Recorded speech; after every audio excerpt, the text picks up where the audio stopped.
Breaking news. चुनाव आयोग ने एसआईआर की प्रक्रिया की समय सीमा बढ़ाई है। इस वक्त की बड़ी खबर आपको बता दें, 6 राज्यों में एसआईआर की प्रक्रिया की समय सीमा 1 हफ्ते तक बढ़ा दी गई है। यूपी में 31 दिसंबर तक समय सीमा को बढ़ा दिया गया है। चुनाव आयोग ने इस प्रक्रिया के लिए समय सीमा बढ़ाई है। हमारे सहयोगी रमन कुमार हमारे साथ जुड़ चुके हैं। रमन, एसआईआर की प्रक्रिया को बढ़ा दी गई है क्योंकि लगातार हम देख ही रहे थे बीएलओ पर भी कैसे प्रेशर बढ़ता जा रहा था, और यूपी की बात करें, मध्य प्रदेश की बात करें, कई राज्यों में समय सीमा बढ़ा दी गई है।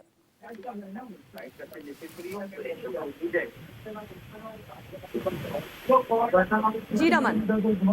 जी बिल्कुल, आप सही कह रहे हैं कि केरल को छोड़कर देश के 11 में वोटर लिस्ट के स्पेशल फॉर्म जमा करने की आखिरी तारीख। चुनाव आयोग ने गुरुवार को फॉर्म डिजिटाइजेशन को जमा करने की प्रोग्रेस की रिव्यू की और इस मीटिंग के दौरान उत्तर प्रदेश सहित अन्य राज्यों के लिए एसआईआर की डेडलाइन बढ़ाने पर विचार किया और 6 राज्यों के लिए एसआईआर की समय सीमा को बढ़ा दिया गया है। चुनाव आयोग के सूत्रों के हवाले से जो जानकारी मिली है, उनके मुताबिक पश्चिम बंगाल भी उन राज्यों में शामिल है जहां डेडलाइन बढ़ाई जा सकती थी। इससे पहले आयोग ने केरल के लिए आखिरी तारीख 11 दिसंबर से बढ़ाकर 18 दिसंबर कर दी थी। जी रमन, और जो ये समय सीमा बढ़ाई गई है, रमन जानना चाहेंगे कि और क्या कुछ आधार रखा गया, क्योंकि लगातार ये भी दावे किए जा रहे थे कि करीब 99% काम हो चुका है। तो जानना ये चाहेंगे, जिन राज्यों में समय सीमा बढ़ाई गई है, क्या इस प्रक्रिया में और ज्यादा विस्तार किया जाएगा, क्योंकि कई बार मुश्किलें भी दिखाई दे रही है इस पूरी प्रक्रिया को लेकर। देखिए, फिलहाल चुनाव आयोग की तरफ से ये कहा गया है कि जो समय सीमा बढ़ाई गई है उसके बाद हम फिर से रिव्यू करेंगे कि क्या और ज्यादा प्रेशर बीएलओ के ऊपर तो नहीं है, और उस प्रेशर को ध्यान में रखते हुए हम समय सीमा को आगे बढ़ाने के बारे में अंतिम फैसला करेंगे। चुनाव आयोग ने 30 नवंबर को एसआईआर की समय सीमा 1 सप्ताह बढ़ाने का फैसला किया था। आयोग ने कहा था कि अब अंतिम मतदाता सूची 14 फरवरी 2026 को प्रकाशित की जाएगी। मतदाता जोड़ने हटाने का इन्यूमरेशन पीरियड यानी वोटर वेरिफिकेशन 11 दिसंबर तक चलेगा, जो पहले 4 दिसंबर तक तय था। वहीं पहले ड्राफ्ट लिस्ट 9 दिसंबर को जारी होनी थी, लेकिन अब इसे 16 दिसंबर को जारी किया जाएगा।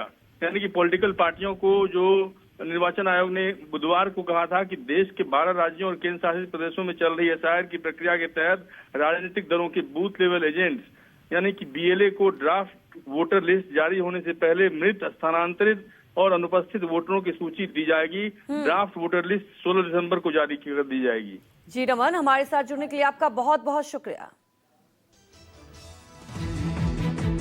पर विवादित टिप्पणी देकर पूरे देश में बवाल मचाने वाले मध्य प्रदेश के आईएएस संतोष वर्मा एक बार फिर अपने विवादित बयानों से सुर्खियों में हैं। संतोष वर्मा ने अब तीसरा बयान दिया है, वो भी मध्य प्रदेश हाई कोर्ट पर।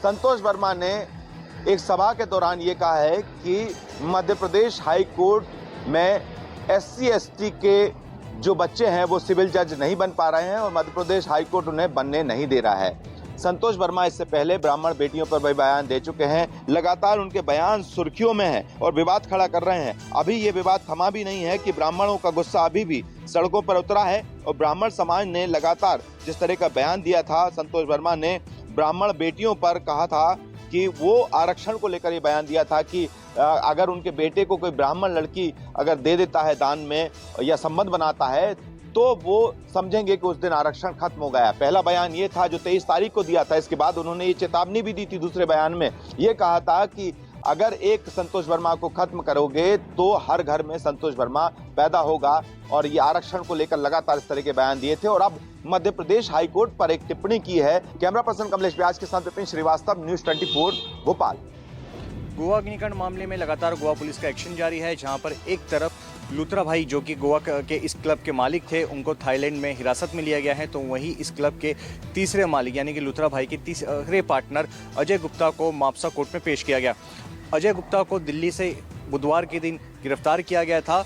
बुधवार की शाम को उसको गोवा लाया गया था और गुरुवार को यहाँ पर गोवा के मापसा कोर्ट में पेश किया गया, जहाँ पे गोवा कोर्ट ने उसे 7 दिन की पुलिस कस्टडी में भेजा है। गोवा पुलिस ने कोर्ट को बताया कि इस पूरे मामले में मनी ट्रायल एक बहुत बड़ा एंगल है, उसकी छानबीन करनी है। अजय गुप्ता की कस्टडी इसलिए भी ज़रूरी है कि पूरे मामले में गोवा क्लब पे किस किस का इन्वेस्टमेंट था, कहाँ से फंडिंग की गई थी, इसकी जांच पुलिस को करनी है। इसके साथ ही मौके वारदात से पूरे दस्तावेज उनको नहीं मिले थे, पूरे दस्तावेज उपलब्ध कराने के लिए, उनको हासिल करने के लिए भी कस्टडी की ज़रूरत है। इसलिए अजय गुप्ता को 7 दिन की पुलिस कस्टडी में भेज दिया गया है।